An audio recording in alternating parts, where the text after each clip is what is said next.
So it's great to be here. We're going to have a terrific discussion. I want to introduce the panel. We have Chris Smith at the end. Chris is Vice President for Government Solutions at AT&T.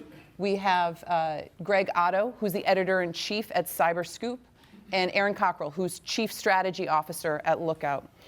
And what we're talking today is phishing in a mobile and in a post-perimeter world. I'm going to ask Aaron to define post-perimeter in a moment, but really, as we think about it, we're in this place now where we're mobile in all that we do. And so what we've done is we've created more vulnerabilities, but we've also asked for more privacy.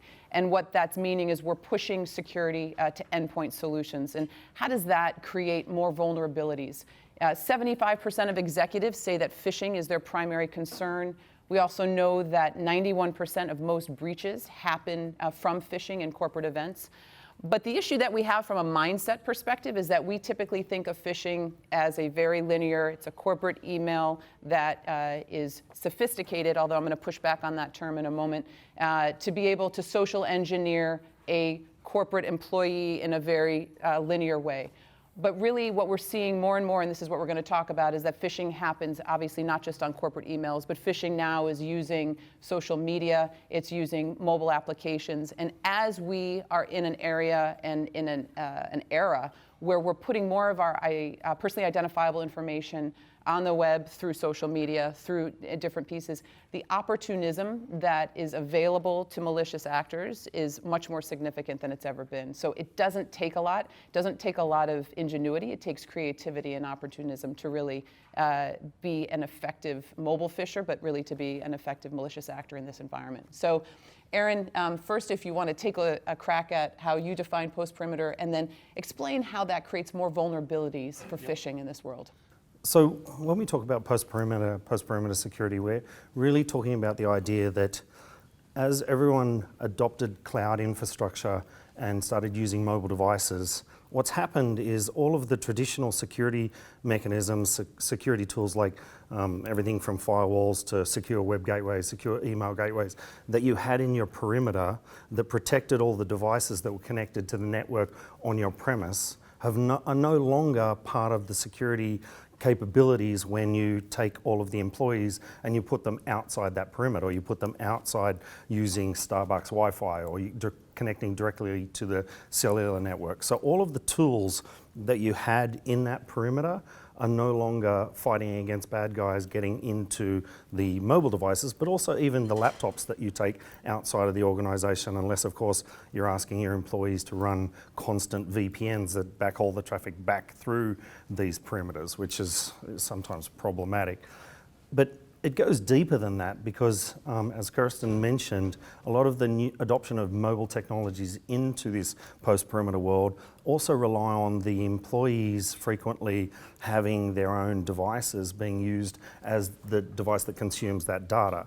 And users are pushing back frequently around this whole concept of privacy. So not only does the user demand more privacy on the device, that means that you have to do security in a different way than you did when you tested the device to make sure that it had the right operating system and the right applications and so on. It had antivirus and all that sort of stuff inside the perimeter, because inside the perimeter you could be very invasive. Typically you own the device, you could define the configuration, you're the administrator, that type of thing. When it's a personal cell phone, none of those things apply. You can't make those types of, you can't make that enforcement, you can't do that inspection. And in fact, the operating systems don't even allow you to do that level of inspection to, for example, inspect what processes are running or quarantine files or anything like that. So this whole, the first part of it is taking the devices and putting them outside the perimeter on networks that you don't control. But the second aspect to it is losing all of the controls that you had within that perimeter and having to do them a different way, knowing that the devices are outside that perimeter. There's this great irony right now that as individuals are so much more willing to put so much more personal information on devices, they're actually demanding more privacy. In Germany, the definition of privacy is different than it is in the US. Would you define privacy as being control of data, or does it really depend on where you are? And I ask that more from the perspective as when you say that, how do you define privacy from that perspective? Because it is this great, I think, conflict that's being created. From my perspective, I would define it as control of the data that's associated with you, yes. That's the way that I would define it. And the ability to, like, I like the approach of GDPR specifying that you have the right to have anyone that's stored it, remove it, and so on. I think those things are really important for people to understand how to, how they control their privacy, and it's shone a lot of light on how users should think about their information. I mean, I know I have teenage children, and they don't have this concept of privacy yet. They don't understand what's happening with their data and how it can be potentially misused. So the light that's been shone on personal data as a result of GDPR, I think, has been really positive. I don't know that it's going to be the complete solution. I think we've got a ways to go, and that will actually, I think, involve a lot more control of personal information associated with your identity and moving to a distributed identity model, but it's a good start. Chris, as a Vice President for Technology and Government Solutions at AT&T, what do you see, and you can also answer this first part of the question, but what do you see as the biggest challenge for enterprises when it comes to phishing and in this post-perimeter world? How are you dealing with that from a corporate perspective? Well, I mean, there's no doubt, right? I mean, you can't, if you read a newspaper anymore, you can't, go above the fold or below the fold in a given week without seeing some major breach occurring across the globe.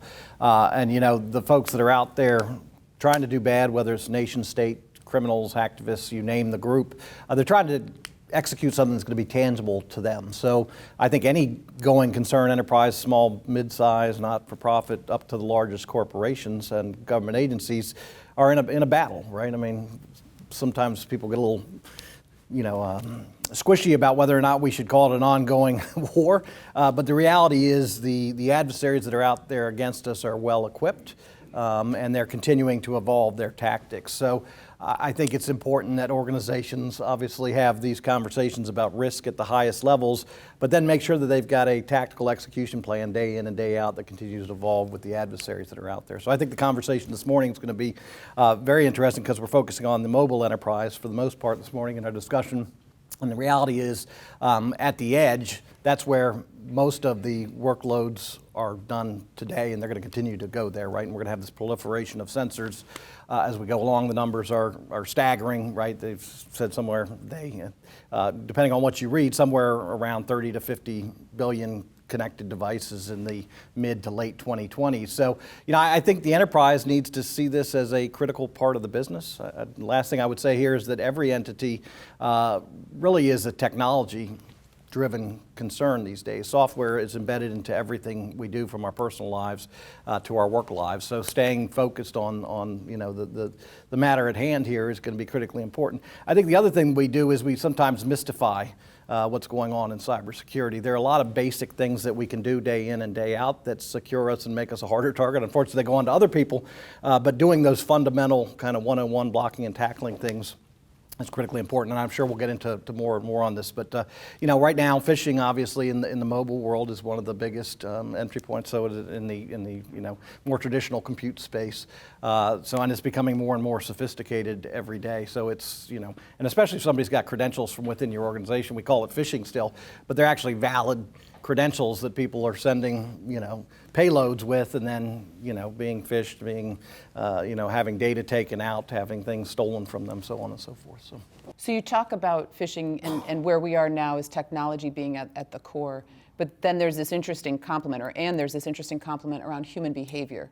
And so while we are in this era where it's very much cyber technology, we've looked at solutions, we're also, there's the movement and the understanding that, I would argue everyone is a part of the cyber workforce. We no longer have that defined. I mean, sort of post-perimeter, interdependencies. One of the other impacts of that is that everybody who uses a phone, who uses a laptop is part of the cyber workforce.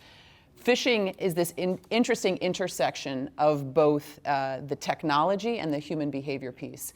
From a corporate perspective, how are you addressing that sort of bifurcated but integrated challenge? Yeah, I've had the privilege of working in our government and in some of our largest corporations, throughout my career. And it's our people, right, that ultimately give us the advantage so we can take the technology out of it. It's also an opportunity to take advantage of. So making sure that everybody, and this is in our personal lives as well, is as smart as they possibly can be in the way they interact with technology is critically important. I'm very proud of what we're doing within AT&T. We have a very robust training program, and it's actually quite humorous as well. There's this wonderful artist who does these cartoons for us, and it's everywhere. Every time you log in or you go into a building, and would love to expose you guys to this because I think it's one of the best programs ever, because sometimes, the mandatory cyber training that everybody has to go through and the appropriate use stuff is not the most exciting, so people kind of just blow through it. I think if you can make it entertaining and important and impactful to people,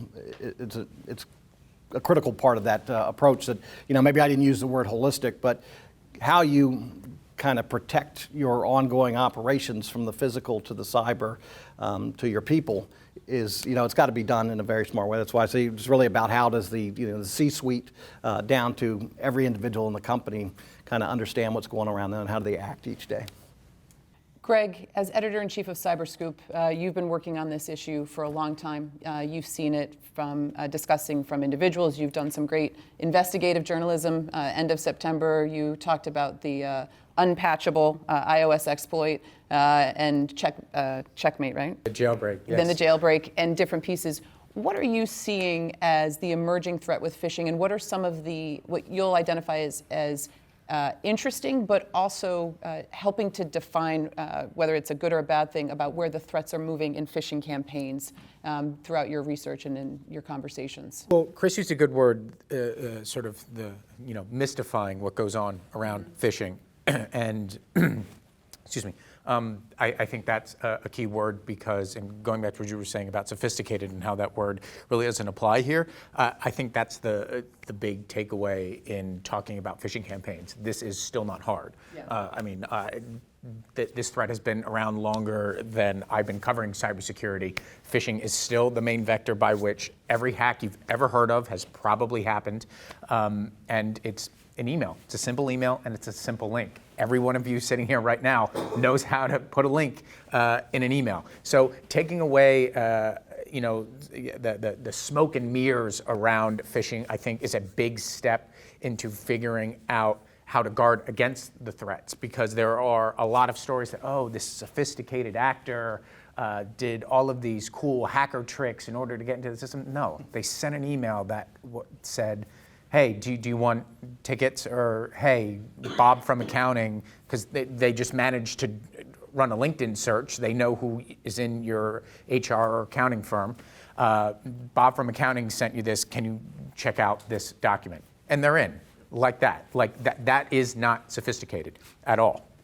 So once you can sort of wrap your head around that, and it goes back to the people side of things in that a lot of this has to deal with human behavior. It really is human behavior that comes down to it, that everybody inside an enterprise really is responsible for their own cybersecurity. And I'm guilty of it as much as anybody else, because if you go to the Starbucks Wi-Fi or you go to the airport, you think, well, what's really my risk? Is anybody sitting around actually spying on me? Well, no, nobody's actually, you're not a target. That's not the way it works. It's just rampant collection. Speaking of the airport Wi-Fi, there was just a story that there is a cyber criminal group that managed to hack a bunch of routers that are popular in the networking that is set up to have free Wi-Fi at airports, and they're just pulling information from that as well. So I know we're talking about phishing, so I'll focus back to that, but I think it is really smart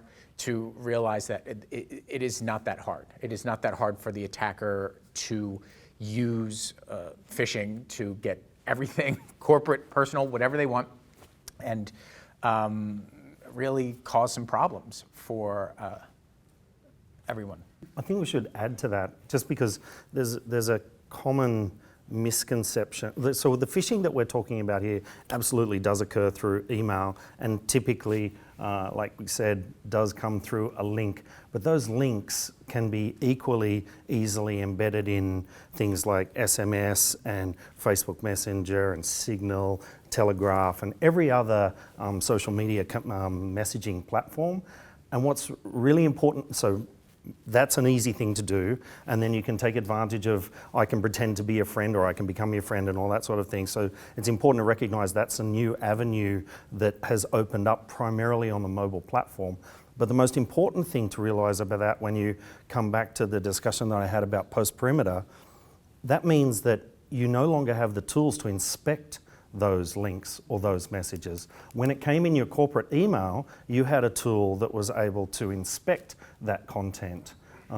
Even when it goes through personal email, typically the big personal email providers also have pretty good mechanisms for catching that stuff. That doesn't exist in SMS or Facebook or WhatsApp or any one of those things. So that's a really important new avenue that you need to consider, especially given that you can't inspect it because of privacy. So the follow-up to that, because I think you anticipated where I was going around what is driving the increase in phishing, specifically around mobile. Yep. And what's happening, I mean, I think we were talking about this earlier, is we are now putting more information on our mobile devices than we ever put on our laptop. You know, if you're doing mobile accounting, but now healthcare information is being transmitted through apps. Everybody is using apps in order to communicate information. So we're loading up social security numbers, we're loading up data. I got a link yesterday saying that I had all these miles on a corporate credit card, and I was like, I didn't sign up for miles on my credit card, but hey, 156,000, that's awesome. And so they're asking me, to check into it and all of that. But it's all through a mobile link because mobile banking.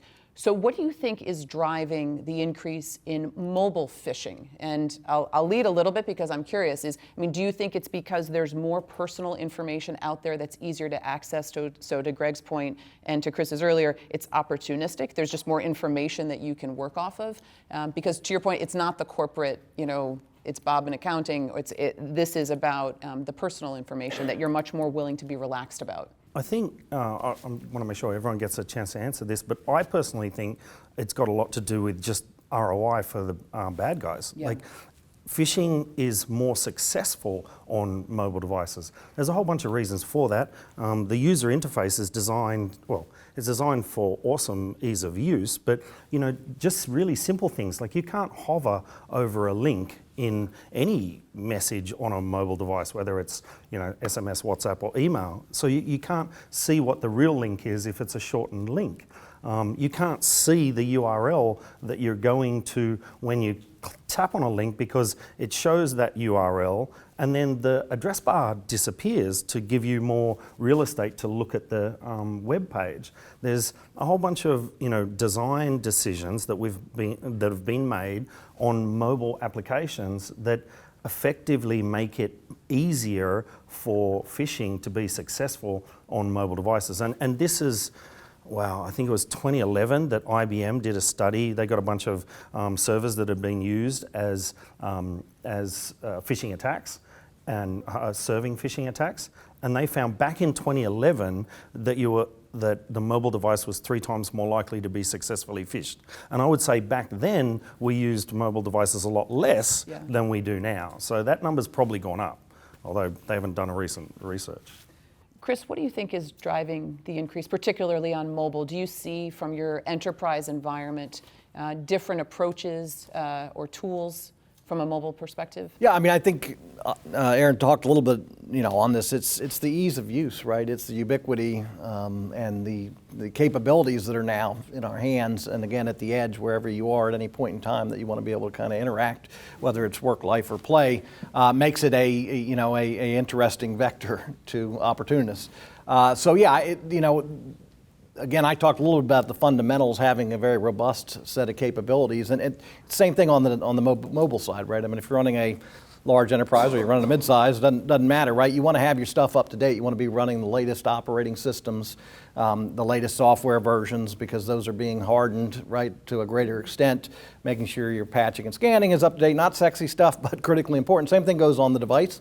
And then, the tools that we use today to inspect what's going on out there around us. So going outward from the device, making sure it's up to date, right? You've got it secured, you've got good policies around it. It's not fully open to individuals and it's always a fine balancing act. You don't want to be the house of no when you're in the security business, or nobody's going to, enjoy having you around. You got to allow them to do what they want to do, but you also got to have smart rules in place to make sure that people aren't exposed to things that perhaps they're not seeing out there. And then on top of that is, how do you look at what's going on around the device, right? So out into the network, and we've got Lookout here sponsoring this great event. The reality is, they're a leading purveyor of kind of the state-of-the-art capabilities there. AT&T is a big partner, and we're also very focused on the device and making sure the device is as secure as can be, and then the network around it. And so there's a lot going on in the network side of things, looking at the behavior of the device, the individual, how it's bound to the device, right? So once you're ensuring the device is being well managed and well run, there's a lot of things we can do around it to make sure that, in fact, the individual that's using the device is acting in the way that you would expect them to act, right? And then on top of that, inspecting the payloads that are going across. And then I would say, having a view of the world and understanding what's going on out there in the wild is critically important, because as good as you are, somebody's out there trying to get past you in any one of these areas that we just talked about. And so, having a set of threat indicators that are, both from within your own operation, but out there, I would say even more broadly, open source is critically important.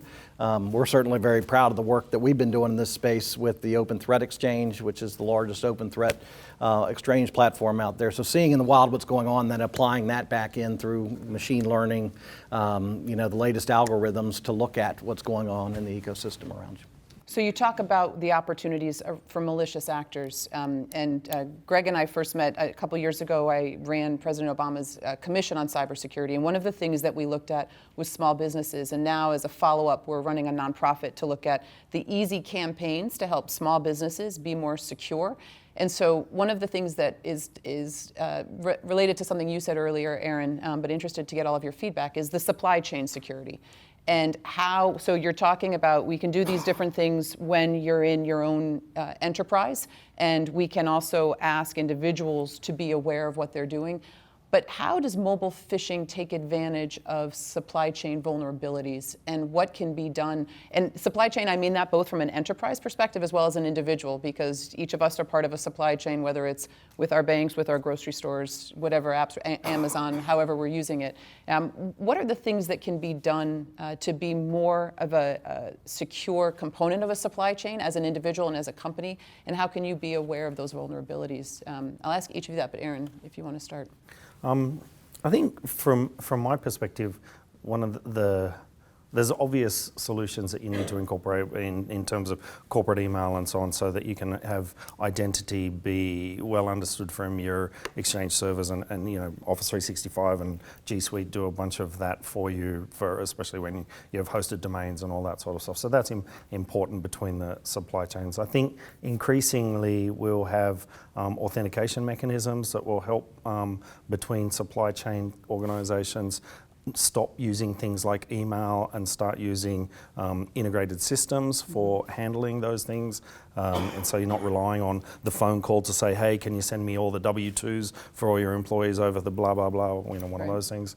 But they're the two areas that I would initially focus. It's a really big problem, and you talk about it from the standpoint of small and medium businesses. As they move to acquire technology that'll help their business, you're never going to be able to walk into a small and medium business and go, oh, well, you need to look at that app that you just bought, crack it open, because there might be some code vulnerabilities, and you might have some buffer overflows, and they're going to be like, can you get out? This is wasting my time. I really think it's upon the vendors to get more, particularly from the software supply chain, to really, the DevSecOps thing really needs to be integrated. And that tends to be a buzzword, but I look past that and think about the importance of it. Like, security needs to be in the developmental process. I know everybody likes to be first to market and rush, and that's sort of the mindset that the past 10 or 15 years we've seen with the app explosion.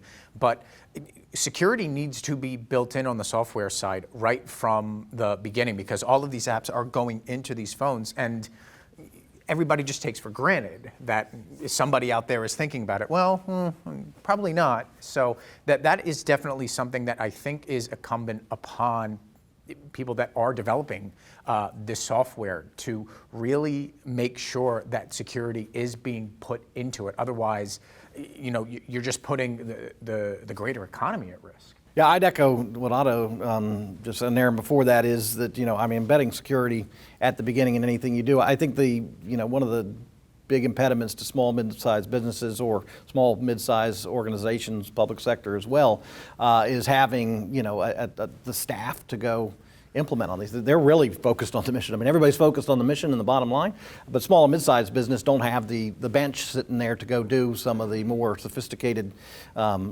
things around IT just in general. I'll say, I'm not slighting anybody out there. So I think on the supply chain, they need to reach out to trusted brands and find platforms that kind of have a good housekeeping seal of approval, if you will, right? Or out there in the market, you can look at the Magic Quadrant or the Forrester Wave. But if you're standing up a mobile security enterprise within your small business and kind of extending your network out, get the right tools in place, right, and have that as a managed service, right? Don't try to take that in, because you're never going to keep up. And even large organizations have a hard time keeping up in this day and age. So, I think getting a well-managed service that's economical, and so that's not a bother or a worry. And so what it means when you buy something like that is that the indicators need to be very intuitive, very plain language, so that the businesses can interpret it and then take the action with the managed service provider to execute and keep the concern secure. And that really is one of the problems right now, right? Like, we talk about baking security into technologies. There's legislation, there's this attempt, but at the end of the day, we know we're never going to have that happen in an absolute way. And so it's this fascinating challenge between moving security away from the end user and having it be incumbent upon the vendors, which it certainly should be, but also educating the end user and what that entails and what we need to do in order to do that. And I think one of the interesting examples that's occurred is, for a long time, we deflected security responsibility to an operating system. And so, there was this feeling, and this is not a negative against any brands, but, Apple's always secure, or this is always secure. But what's happening now in this environment, there's really no entity or anything that is completely secure in a way that absolves us of responsibility for what that security is. And so it's this challenge with both enterprises and individuals to be able to do that. And Aaron, I think it'd be helpful if you could talk a little bit about the technology around mobile security. I want to still do some of the mobile phishing, but just in this piece about the solutions, because with apps and things like that, what are some of the key elements of mobile security that start to address the challenges that we've talked about? So the first thing that you need to think about, and this comes back to the whole post-perimeter security discussion that we had before, the phishing is being delivered to what are arguably personal devices now instead of corporate PCs over networks that you don't control. So you don't have the ability to inspect the content and so on. So the way that I like to think about it is, think of all the things that you have in your perimeter today to protect the laptops and servers and things that are on-prem, or even that you've got in hosted infrastructure or whatever. When it comes to mobile endpoints, you need to have the majority of those services actually moved to the endpoint, because there's no way that you can predict what networks that these devices are going to be on. There's no way you can predict what applications they're going to be using. There's a new social media messaging application pops up every day. They're not built ever with security necessarily in mind. However, the app stores and Play and Apple's App Store will encourage those developers to use encryption for all of the messages. So all of a sudden these new applications come up, everyone's using them for communications, and again, you can't inspect them. So the main thing that I would emphasize is, in this post-perimeter world, you've got to think about, okay, I had a secure web gateway, a secure email gateway, I have DLP, data loss prevention, and sometimes UEBA, user and entity behavioral analytics, all to identify potentially rogue or malicious behavior, insider, theft of data, all that sort of thing. None of that can occur on a mobile device outside of the perimeter. So when you're thinking about security and the tools, the technologies that you want to use on a mobile device, you have to think about how it will be able to work more associated with being deployed on the endpoint, or at least analyzing that endpoint from the cloud. Which brings me to a second thing, which is, so when you're looking for malware or misconfigurations or issues on a mobile device, you have to treat it differently as well. So I mentioned right at the beginning, you can't terminate processes or quarantine files and any of the modern operating systems like iOS or Android. You also can't constantly scan them. Your battery will die and your user will get annoyed and delete the application, and then all your security is gone. So you have to be very cognizant of the security tools that you implement on those devices. Don't use a ton of local device resources. So the right solutions, at least from our perspective at Lookout, tend to be doing cloud analysis and big data analysis of anomalies in the devices that we protect, and then making those devices that come up as anomalous protected through blocking them from going to phishing sites, or telling them that this application that they installed, which didn't happen to come from Play or the App Store, that purported to be Angry Birds, isn't really Angry Birds, or it is Angry Birds, but it also does some nice other surveillance and that sort of stuff. So they're the main things. Think of all of the perimeter tools that you have. They need to be applied to these devices that are outside the perimeter, but you can't do it in a way that consumes a ton of local resources. Not to put you on the spot, because I don't know if this statistic is even available, but what is the ratio of false, fake applications to legitimate ones? I don't have any numbers on that, but I remember that. So there's two that I can remember fairly high numbers around. I know that there was in excess of 2,000 fake Minecraft applications in our database.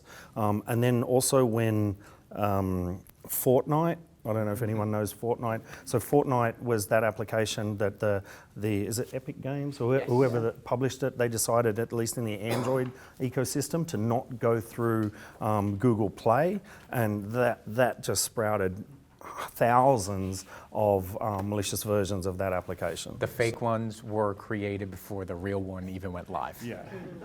And for banking as well, it's like a 1 to 10 typically, or I mean, Yes. I guess it varies, but I mean, you've got a banking effort. One particular, so there's a fake application that tries to capture your banking credentials called Bank Stealer, and that's impacted over 100 international banking organizations now. It's crazy. And you were going to hit on this subject earlier of how sophisticated these bad actors need to be. Bank Stealer, you can go download a complete attack kit that brands the application for you, puts up the website for distribution, gives you messages, the whole thing, buy it on the dark web for I don't know, it's under $50.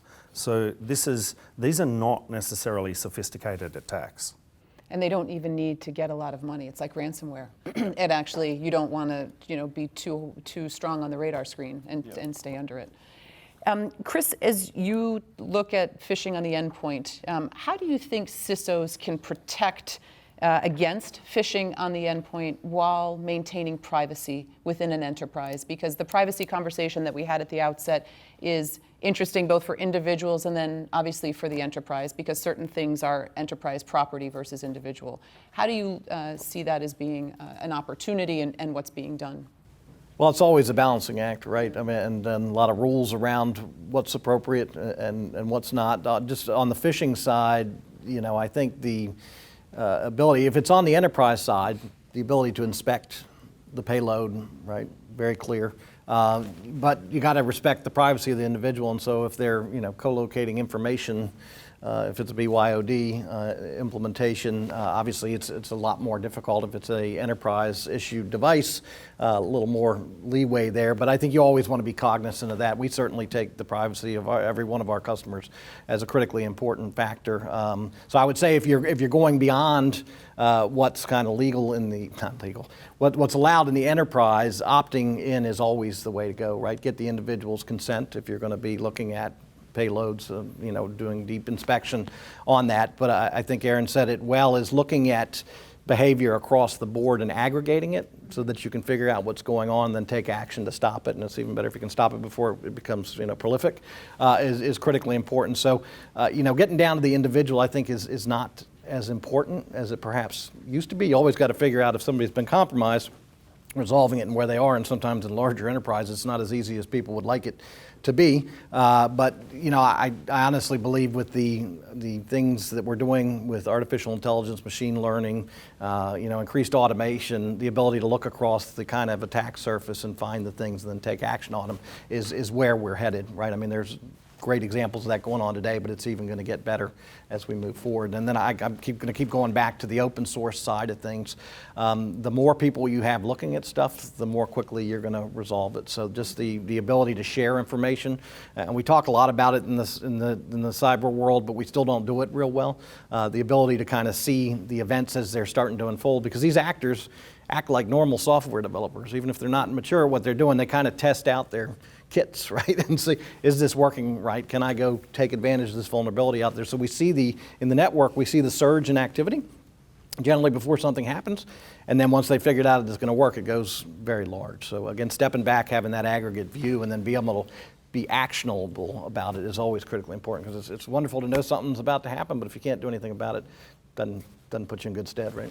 And you highlight an interesting point around where human behavior or human action is needed and where it can be done by machines. And I think we look in the future of all this, and Greg and I were talking about this a little bit earlier, with automation, with machine learning, with data, big data, deep learning, we're going to continue. The new challenge is going to be, what do we need the humans to do and what do we need the machines to do? And where the subjective judgment of an individual is more important, but where a machine can be more efficient. And how does that all come together? Agreed. I mean, I think if you look at the best run cyber operations on the planet, you're not going to see masses of people. You're going to see heavily automated, because we've got so much information coming at us. I think the numbers are around 19 exabyte a month this year. When I started looking at this data about 8 years ago, we were barely doing exabytes in a year. Right, and so the wave of information that's flowing across the planet is extraordinary, and the ability to find haystacks with needles, I guess we're flipping the paradigm. It can only be done through automation. I mean, you got to have really smart people doing it. Let's not ever take the person out of the loop there. But how do you use the automation and the resiliency of software to kind of figure out what's going on out there more quickly? Agreed. Greg, are you seeing any particular industry more susceptible to mobile phishing, or flip way to look at that, or what are you seeing as the most successful types of mobile phishing campaigns, either in infrastructure or retail, or I'll give you a third option. What is the most entertaining or creative campaign you've seen? Well, I mean, we could go a bunch of different directions with that. I would say the easiest is anything that weaponizes a text message or iMessage or anything like that. I mean, those links can be delivered just as they're delivered in an email, and it's obviously easier if you're getting a text message that just is, hey man, so-and-so wanted me to send this along, sends a link. You're even more apt to click on that than when you get it in an email. At least in an email, there's one click that you have to open it. Once you open a text message, everything's just right there. You send something in an SMS or an iMessage, or even if it's a link there, that's incredibly easy to do. We do it all the time. As far as the sector side of things, going back to what Aaron was saying, I don't necessarily think that it is a sector so much as like consumers, particularly around the openness of the Google Play Store and the third-party apps on Android. We write stories all the time about, and I can't believe the downloads on some of these apps where it's 10,000 and above, where it's just a game or a banking app or something like that, and it clearly is not doing what it looks like it's doing. It's harvesting credentials. It's taking all the information off the phone. I mean, yeah, there might still be a game there, but in the background, it's a weapon. I mean, it's a piece of crimeware. I say like that are flashlights. Like it's a flashlight, and it gathers all your. Right. I mean, it comes on the phone, and yeah, there are like millions of fake flashlight apps out there that have like 5- and 6-figure downloads, and I don't even know where to find them. Like I don't know where they're out there, but hey, they're out there. On the creative side of things, and this is where it gets dangerous. NSO groups and these malware, highly skilled. This is the actual sophistication that goes into phishing. These firms that develop iOS or Android 0 days and are selling them for millions of dollars either to governments. It is primarily governments that are trying to go after activists or journalists. I mean, even just this morning there was a report that came out that the biggest group, NSO group, was going after their software was used to go after activists and journalists in Morocco. I mean, this pops up, I would say, once a month. So from the creative standpoint, it is very, very creative. It's very, very lucrative, but it's also very, very dangerous because authoritarians are realizing that, hey, this is easy. Like I can get all of this information without any real human cost. So I'm going to write a check to these companies. I'm going to get some 0 days that bypass pretty much everything that we're talking about on stage. If you're targeted by one of these things, there's not a whole lot that you could do. Anybody in this room is probably not going to be targeted by it. However, at the same point, it is very, very dangerous because it goes to like the real edge to show that even, we can spend millions of dollars in corporate budgets, but still at the very end of it, there are very, very smart people with some very, very deep pockets that are going to find a way around everything that we're talking about here on stage. And so we've spent a lot of the time talking about the problem. And before we go into questions, I do just want to ask each of you from your different seats where you see the solutions lies. What are the some advice for CISOs?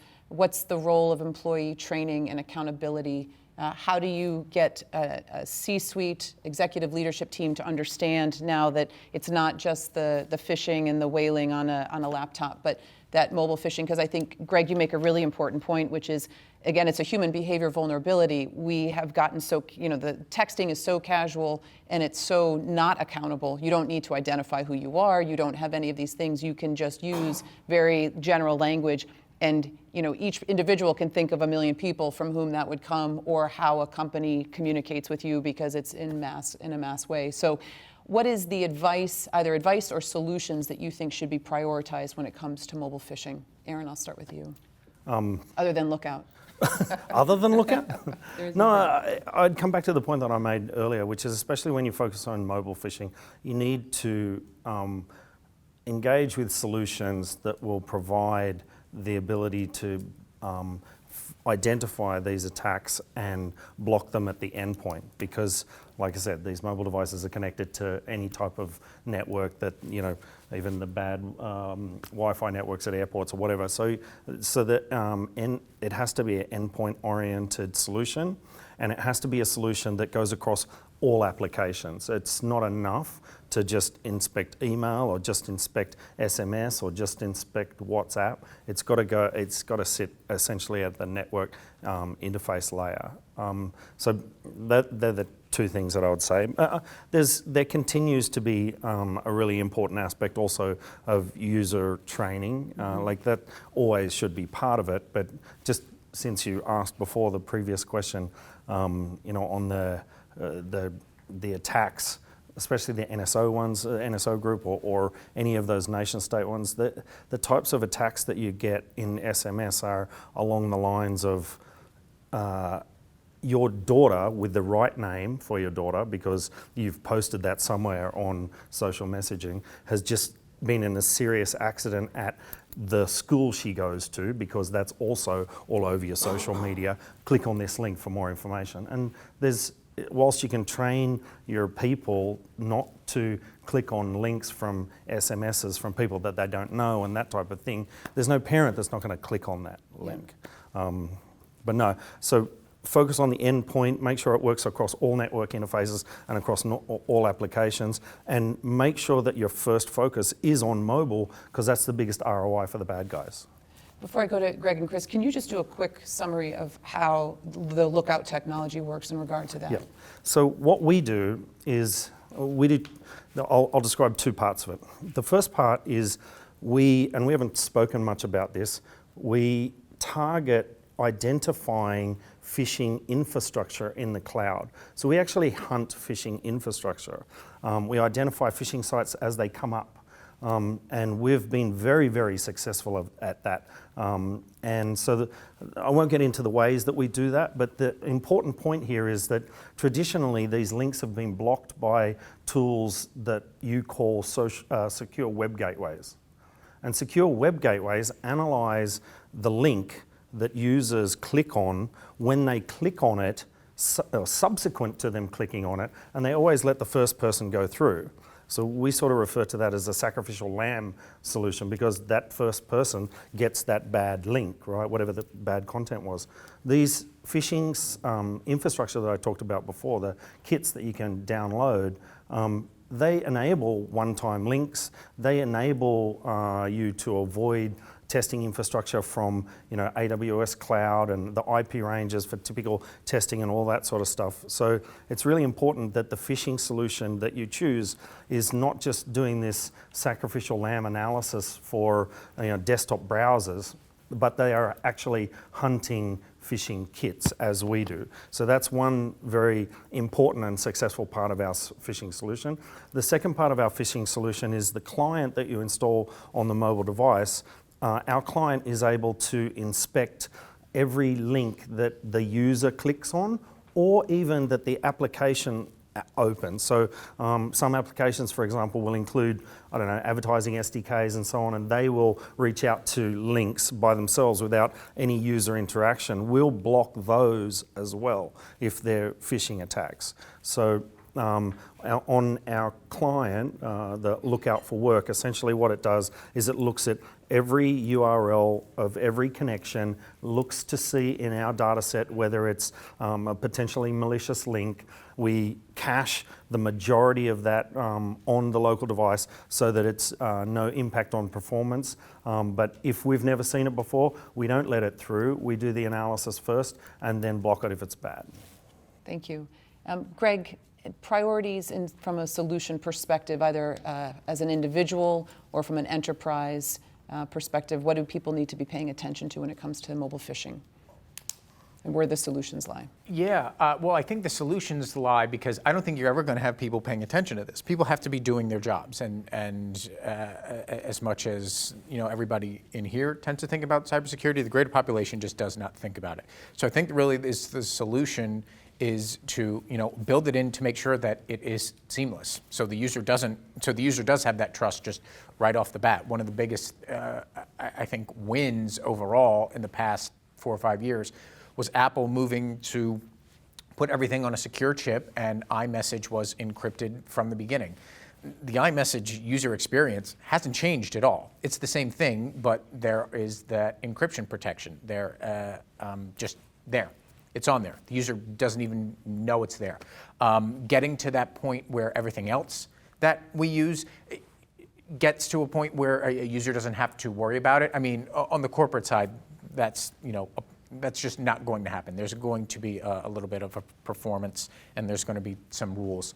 That's fine. But getting it to the point where it is as seamless as possible, to where a user does not have to worry about the security, then I think that everybody's going to be at an advantage, because the more that the population doesn't have to worry about it, that's going to make it better for everyone else. I agree with what Greg said. I've been calling by his last name up here. I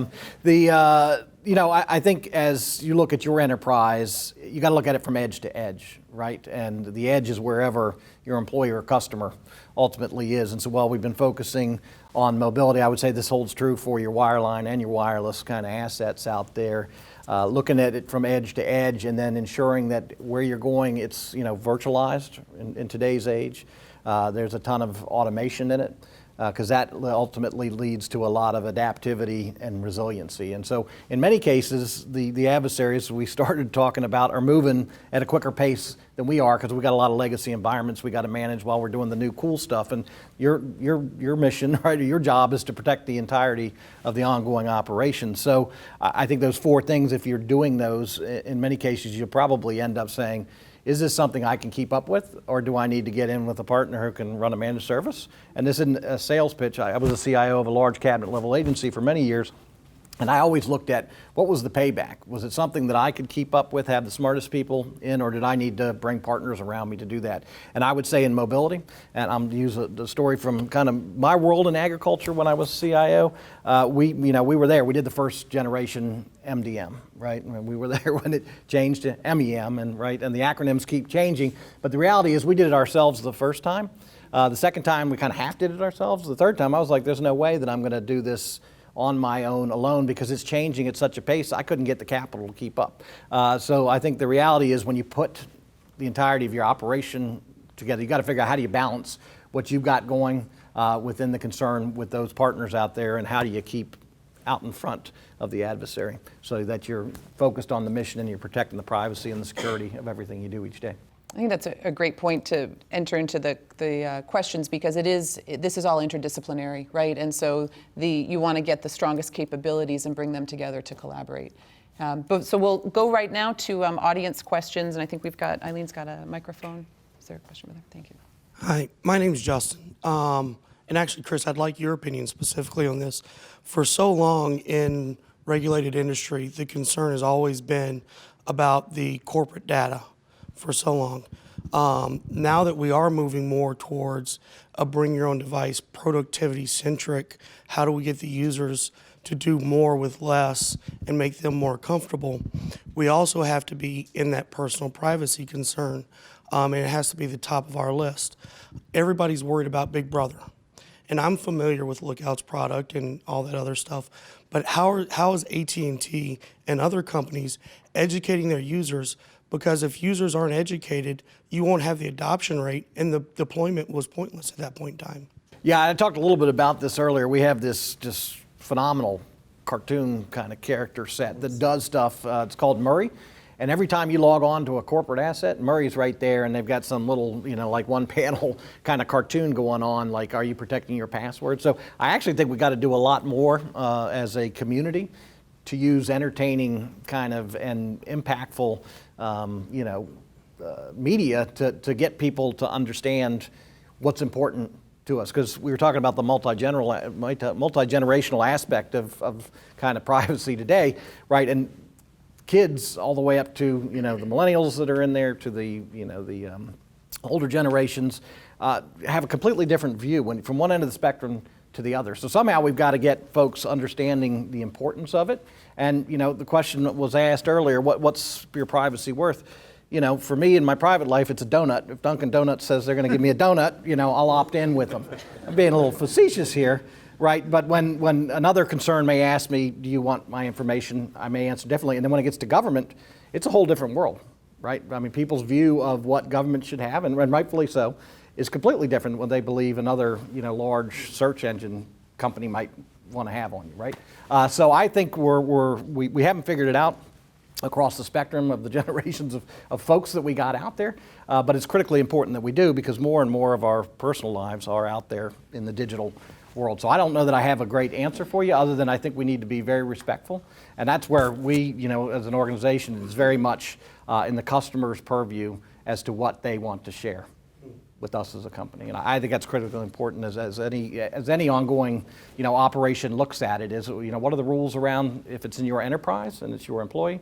And then what are you doing with your customers' information, and having very clear, simple to understand kind of rules around it. So it's easy to know when you opt in what you're opting into. Yep. As a follow-up to that, I think data is our most critical asset now, and there has to be greater, to your point about partnerships, greater industry-government collaboration in how that data is protected, because there was we're not going to share it with government, but now, to your point, we're sharing information at unprecedented levels with private companies. And how does all of that interact? I think it's a great question. Most organizations wouldn't think twice about implementing some sort of endpoint detection and response solution. With that said, it's not the same feeling for mobile threat platforms yet. Most organizations have some sort of mobile device manager, and they feel that's enough. How do we get a larger usage of mobile threat defense platforms out there? I absolutely want to make that a champion that wholeheartedly. I think it's all through similar sessions like this with education and so on, but I think that there has to be a mindset change, not only with users, but even IT departments, to have them stop thinking of mobile devices as phones and start thinking of them as PCs. It's so easy when you put it in those contexts to say, look, I can do everything that I can do on my PC, I can do it on my phone. I have access to all the same information. I can do all the same things. Now, making PowerPoint presentations is a little bit tedious on a small screen and stuff, so people use them for different things, but essentially all the same information is available, all the powers there of these devices, they're PCs, they're not phones. That message has to permeate both the enterprise and government organizations, but as well as end users, because end users don't yet think that way either. Like, it wasn't until I started working at Lookout that my wife started thinking of her phone as a computer. And now every camera in our house has a little, tape over it or whatever, and all this type of. Now she's all over the whole security side. But yeah, there has to be a mindset change. And I think that the devices that we buy are sort of forcing that change. I think it's really interesting that, for example, when you look at both Apple and Microsoft and even Google to an extent, they're all pushing the idea of these, touch-driven interfaces, and increasingly, they're big phones, to use the current vernacular. They're not PCs. They're big. They're running iOS is now iPad OS or whatever, but they're running those operating systems. So I think it's going to happen because if you're an IT organization and half your users are now moving from an older platform to a mobile-oriented platform with a big touch screen, you're going to ask, what do we put on this from a EDR or EPP perspective? But that mindset change has to occur. Greg, is there anything that you're seeing in the mindset change that has been encouraging, or that you see as an obstacle to individuals understanding, and corporations as well, senior leadership, really understanding the power of the mobile device and how it's being used today? Wow. Have I seen any change in the power of it? The understanding of this, because I think that Aaron's point is, we still think of it as a phone, right? Right. And yet we are truly using it as a computer. Well, and it's your license and your passport and the keys to your house and everything. So it's even more than a PC. Right. It's got more information, as we're talking about. I think ultimately what it comes down to is people thinking about it in terms of convenience through the security. It's that trade-off, the convenience of everything, of having that phone. Everybody just goes, oh wow, this is so cool. I can do X, Y, and Z with my phone, and everybody gets caught up in just the ease of that without really thinking, well, okay, well, what's the trade-off here? What are my privacy trade-offs? What are my security trade-offs? Like, for instance, just yesterday, Twitter, or 2 days ago recently, Twitter put out a notice that they were accidentally targeting people's phone numbers that they had uploaded to use for two-factor authentication. They were using those phone numbers as a way to target ads. That's the privacy. Yeah, it was accidentally. Okay. Yeah. Okay.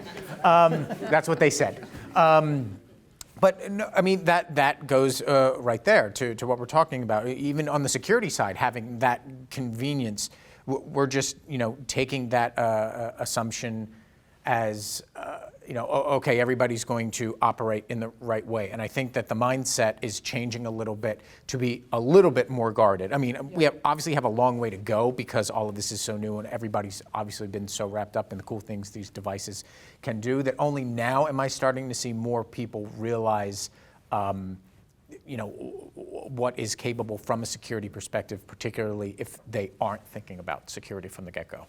I think the most eye-opening that I've watched is when the day that you lose your phone, that's when you start to realize what you've lost.